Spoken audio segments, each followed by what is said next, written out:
Okay, so one of the things we're going to do before we start into our Google Classroom tutorials is we are going to generate randomly a class list of names that can be used. I show this so that you understand that none of these are real humans.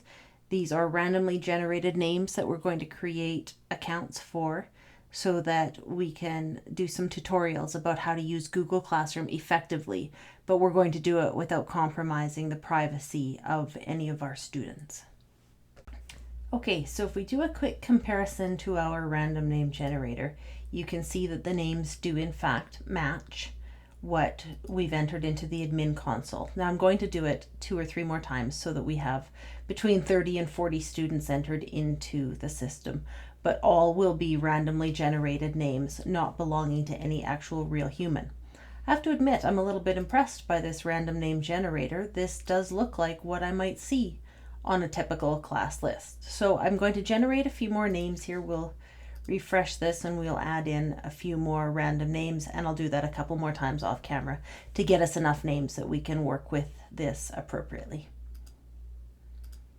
Okay, we're going to take a quick look today at using Google Classroom to create a distributed learning environment for your students, or a blended learning environment if you prefer the terminology. Google Classroom is part of the Google Apps for Education suite. It was introduced by Google about 2 years ago. I started using it last year. I teach computer technology, and on a yearly basis I teach about 360 kids, which is a lot of grades to manage. It's a lot of assignments to manage, and it's a lot of grades to manage. So I gave Google Classroom a try last year.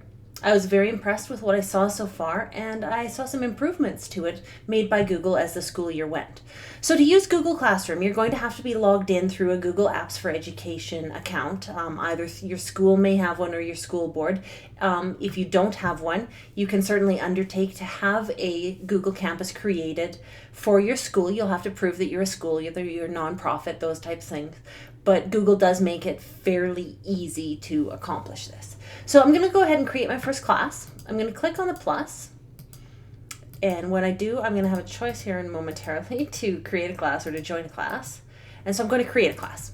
Now, I mentioned I teach computer technology, so I'm going to take Com Tech, and I'll do 7-1 for the first one, and I'm going to hit create. And it is creating my class. And it sets me up with a default. I can change the theme if I want, or I can upload my own photo.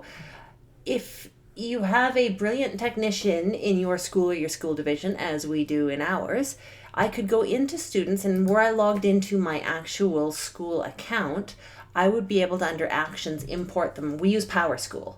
I would be able to import the class directly from PowerSchool. I'm using a falsified account for these tutorials so that the student names that appear are not actually real people. So I'm not able to illustrate that, but do take a look for that if you are using Google Classroom affiliated with your particular school district. So I would go onto the stream, and on the first day of classes, or second or third, whenever I get to it, I would have students go to classroom.google.com. They're going to have to log in with their Google Apps for Education account. They can't use their regular Gmail account. They have to use the account that is affiliated with the organization. And then they can enter the class code. We have a random class code down here, 44N7WX for this particular class. And as soon as they do that, they would be added into the class, and through their email and through their Google account, they will receive the information then that I put forth on this class over the course of the coming school year. It's a superb way to manage large numbers of students.